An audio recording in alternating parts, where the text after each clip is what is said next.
مرحلة اسمها مرحلة الشباب أو المراهقة، لكن الحقيقة في زمن احنا بنعدي فيه اسمه زمن الحب.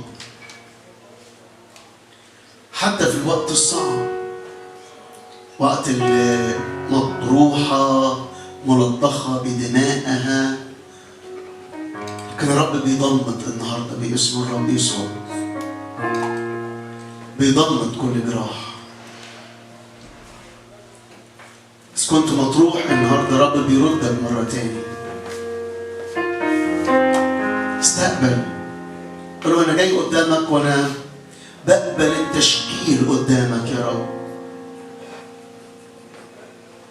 وأنا جاي قدامك عايز أكون زي العجينة اللي سهلة التشكيل. شكل فيا، ايه اللي عايز تغيره في اعماقي غيره، ايه اللي عايز تغيره في كلامي غيره، ايه اللي عايز تغيره في استقبالي ومواجهتي للاحداث.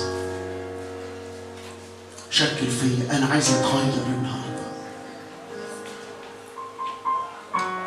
احدهم قال الكلمات دي، اللي بيقعد قدام الرب ويقول له انا عجينه شكل فيا، الرب بيخلوا جبهته زي الصوان قدام كل تحديات. واللي بيقعد قدام الرب زي الصوان ما عندوش استعداد يتشكل، ما عندوش استعداد يستقبل، بيبقى بره زي العجينه العالم بيشكل فيه. عشان كده وانا جاي اجتماع النهارده بقول له انا عايز اتشكل قدامك، عشان العالم ما يشكلش فيا، عشان اعرف اثر في كل اللي حواليا. مش هتاثر.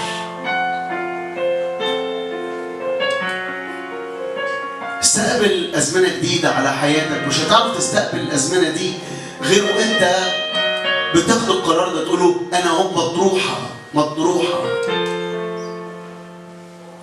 يعني مفيش حل وما عنديش مقاومه. ما عنديش مقاومة النهاردة قدام ايدك انك تشكل فيا. نفس الصورة اللي الرب حطها قدامي دلوقتي، الراجل اللي كان نازل من اورشليم الى اريحا، لما وقع بين اللصوص وجرحوه وتعبوه وصار بين حي وبين ميت. لو عايز تقومه وتشيله راح تشيله، عايز تقعده راح، مهما اللي عايز تعمله معاه هيعمله. ليه؟ لانه بين حي وبين ميت. بس الرائع السامري ضمد جراحاته واركبه على دابته واعتنى به. اللي بيقبل التشكيل الرب بيعمل فيه بطريقه غير عاديه، يرد روحه مرة تاني. عشان كده واحنا في الاجتماع قبل بنسمع كلمة الله قول له انا بستقبل تشكيلك يا رب في روحي باسم الرب يسوع، عشان ينفع ارفع ايادي طاهرة، عشان ينفع اتكلم بكلمات الحياة اللي كنا بنقولها في الترنيمة من شوية، اتكلم بكلمات الايمان، اتكلم بكلمات القوة، اتكلم بكلمات السلطان. مش هقدر اتكلم بكلمات السلطان وانا ما فيش حياتي تشكيل. مليانه قوي الكلمه دي النهارده. غيرني، شكل فيا. انا بستقبل زياره النهارده منك لحياتي. مررت بيكي، يلا كده استقبل معايا وقول له انا واثق انك انت بتمر بيا الان يا رب،